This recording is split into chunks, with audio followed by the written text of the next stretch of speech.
saya ini termasuk golongan yang mana? Saya ini termasuk golongan yang pertama tadi yang dzolimul nafsi, ataukah saya ini termasuk golongan yang muqtasidun? Apakah kita ini termasuk yang dirahmati oleh Allah Subhanahu wa taala? Allah itu mengkhususkan rahmatnya kepada orang-orang yang dikehendaki. Allahu yakhtassu birahmatihi may yasha. Allah mengkhususkan rahmatnya kepada orang-orang yang dikehendaki. Memang khusus orang-orang yang dipilih oleh Allah Subhanahu wa taala. Makanya Rasulullah sallallahu alaihi wasallam juga telah memberikan petunjuk kepada kita, innallaha yu'tid dunya may yuhibbu wa man la yuhibbu. Allah memberikan kenikmatan dunia itu kepada orang-orang yang dicintai dan orang-orang yang tidak dicintai. Semua mendapatkan nikmat dunia. Tetapi wala yu'tid dina illa liman ahabba. Allah tidaklah memberikan kenikmatan kefahaman agama illa kecuali liman ahabba, kepada orang-orang yang dicintai oleh Allah saja. Ini yang menunjukkan bahwasanya Allah itu mengkhususkan rahmatnya, Allah mengkhususkan hidayahnya kepada orang-orang yang dipilih oleh Allah saja. Sebanding dengan ayat ini tadi, summa awrasnal kitabal ladzina istafaina min ibadina. Itu memang betul-betul khusus. Orang-orang iman, orang-orang tertentu saja yang dipilih oleh Allah untuk bisa mendapatkan warisan, memahami dan mengamalkan terhadap syariat yang ada di dalam agama, yaitu yang ada di dalam Al-Quran itu. Alladzina istafaina min ibadina.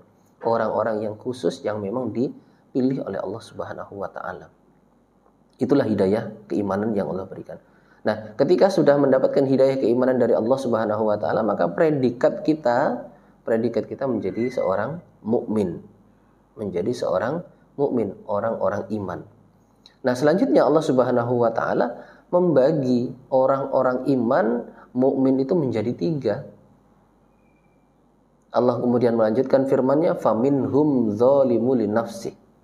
Faminhum, maka sebagian dari mereka, zalimun, ada orang yang menganiaya, menzalimi, linafsihi, pada dirinya.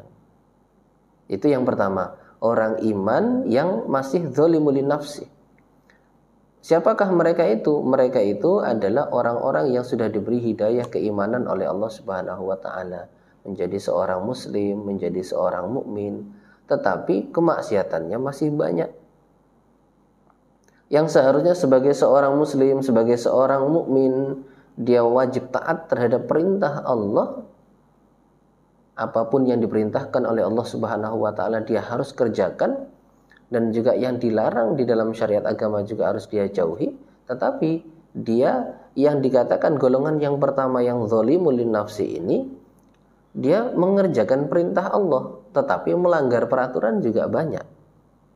Nah, gini. Contoh ini yang sering kita jumpai, misalnya dia sholat sebagai seorang muslim, sebagai seorang mukmin, sholat 5 waktu mungkin dikerjakan semua tertib, tetapi ada larangan yang tidak bisa dia jauhi. Ada larangan yang tidak bisa dia jauhi dan itu dia terjang. Contoh, orang Islam masih memakai narkoba. Orang Islam dia sholat tetapi juga masih berjudi. Orang Islam, orang iman, dia masih berbuat zina. Na'udzubillah min dzalik. Ini dosa-dosa besar yang diharamkan oleh Allah Subhanahu wa taala, dan ini diterjang, tapi dia melaksanakan sholat.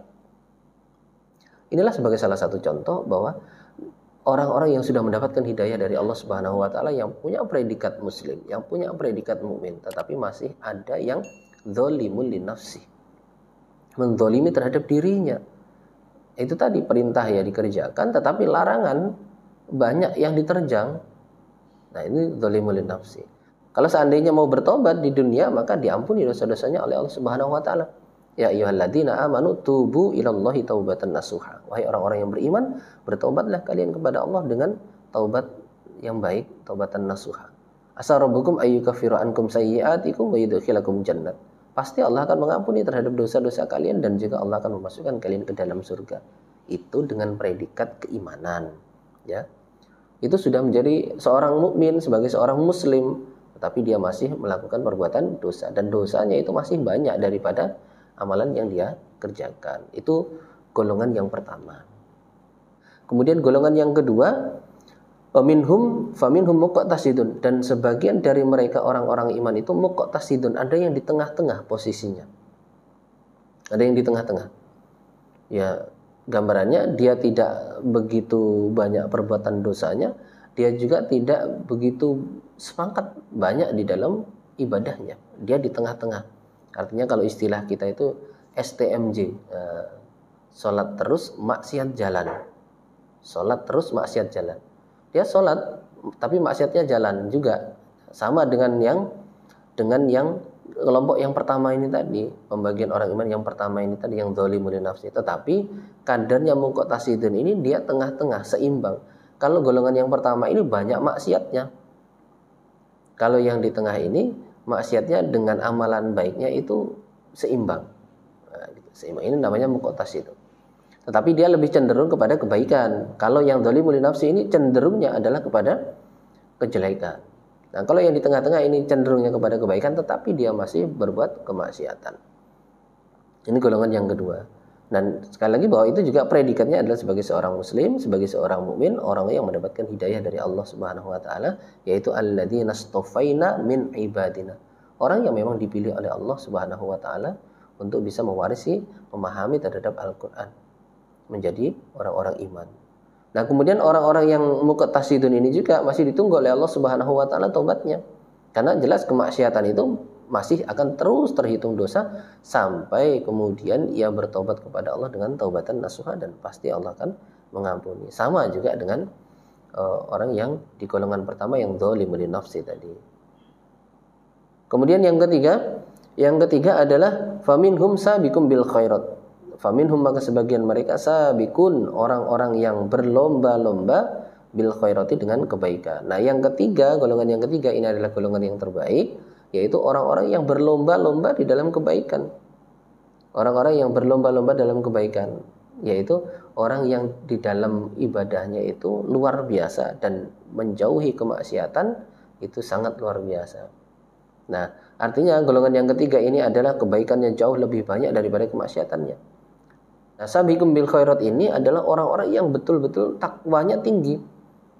Nah, ketika dia berusaha untuk takwa, menjalankan perintah Allah, menjauhi larangan-larangan Allah, ternyata masih diqadar berbuat salah, orang yang golongan yang ketiga yang sabiqum bil khairat ini langsung ingat kepada Allah. Walladzina idza fa'alu fahisatan aw dzalamu anfusahum dzakarullah. Itu orang-orang yang muttaqin, ya. Orang-orang yang muttaqin yang di golongan ketiga yang sabiqum bil khairat ini adalah wa idza fa'alu fahisatan, ketika mereka itu mengerjakan suatu perbuatan keji, au dzalamu anfusahum, atau mereka menzalimi terhadap dirinya sendiri, mengerjakan kesalahan, berbuat dosa, maka dzakarullah, mereka langsung ingat kepada Allah, fastaghfaru lidunubihim, maka kemudian mereka meminta ampun terhadap dosa-dosa mereka. Kenapa? Wa may yaghfiru dzunuba illallah. Karena mereka menyadari tidak ada yang bisa mengampuni dosa kecuali hanya Allah. Ini orang-orang yang di golongan yang ketiga, sabiqum bil khairat. Mereka berusaha untuk meningkatkan ketakwaannya, ibadahnya baik. Kalau kemudian diqadar oleh Allah berbuat salah, mereka langsung bertobat. Nah, ini perbedaannya di golongan yang pertama, kedua, dan ketiga. Yang pertama adalah dzalimun li nafsi, dosanya, orang iman yang dosanya masih banyak daripada amalan baiknya. Kemudian yang kedua adalah muqtasidun ini tengah-tengah. Istilah kita adalah STMJ, sholat terus maksiat jalan. Ya, ibadahnya baik, maksiatnya juga masih tetap jalan, jadi seimbang. Kemudian yang ketiga adalah golongan sabiqum bil khairat, adalah orang-orang yang berlomba-lomba di dalam kebaikan. Dan ini ketika diqadar oleh Allah berbuat salah, dia segera bertaubat dengan taubatan nasuha dan Allah mengampuninya. Itulah pembagian orang iman menjadi tiga, seperti yang ditunjukkan oleh Allah Subhanahu wa taala di dalam surat Fatir ayat yang ke-32. Para pendengar yang dirahmati oleh Allah Subhanahu wa taala, ketika Allah sudah memberikan petunjuk kepada kita seperti itu, tiga golongan orang iman itu, maka tinggal kita muhasabah kepada diri kita. Kita kembalikan kepada diri kita, saya ini termasuk golongan yang mana?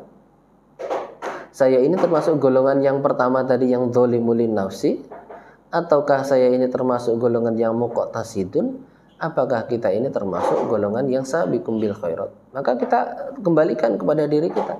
Kalau selama ini ternyata kita sebagai seorang mukmin, kita sebagai seorang muslim, predikat kita adalah sebagai seorang muslim, kemudian kita tidak melaksanakan sholat misalnya, atau sholat kita masih bolong-bolong, nah itu kemudian kita kembalikan kepada diri kita. Kita ini masuk golongan yang mana kalau sholat kita masih bolong-bolong? Ya, bisa jadi kita masuk di dalam zalimul nafsi. Nah, orang-orang yang zalimul nafsi ini kalau kemudian tidak bertobat kepada Allah Subhanahu wa taala, ya tempatnya juga nanti akan di dalam neraka walaupun dia adalah sebagai seorang mukmin. Kalaupun nanti diselamatkan oleh Allah Subhanahu wa taala dari neraka misalnya, atau mungkin masuk ke dalam surga dengan syafaat dari Rasulullah sallallahu alaihi wasallam, bisa jadi. Tetapi apakah kita hanya mengandalkan syafaat dari Rasulullah sallallahu alaihi wasallam ketika kita masuk surga? Tidak, jangan sampai kemudian kita hanya mengandalkan syafaat dari Rasulullah. Kenapa? Syafaat dari Rasulullah sallallahu alaihi wasallam itu hanya berlaku bagi orang-orang yang mengerjakan dosa besar. Nah, kalau kita bisa masuk surga dengan amalan kita sendiri, mengapa tidak? Artinya apa? Kita berusaha menjadi golongan yang ketiga yang sabiqum bil khairat, agar kita bisa masuk ke dalam surganya Allah itu dengan betul-betul amalan kita sendiri, bukan karena syafaat dari Rasulullah sallallahu alaihi wasallam. Jadi syafaat itu nanti berlakunya bagi orang-orang yang melaksanakan dosa besar, kemudian di dunianya belum sempat untuk bertaubat dan akhirnya meninggal dunia. Makanya Nabi mengatakan, inna syafaati li ahlil kabairi min ummati. Syafaatku itu adalah berlaku untuk orang-orang yang melakukan dosa besar dari umatku. Nah, itulah para pendengar kaum muslimin wal muslimat yang dirahmati oleh Allah Subhanahu wa taala. Orang iman menjadi tiga itu kita kembalikan kepada diri kita, muhasabah diri kita, ya kita berusaha untuk menjadi golongan yang ketiga, yaitu sabiqum bil khairat, agar kita berhasil meraih kebahagiaan di dunia maupun di akhirat. Jazakumullah khairan, mudah-mudahan Allah memberikan limpahan manfaat dan barokah. Kembali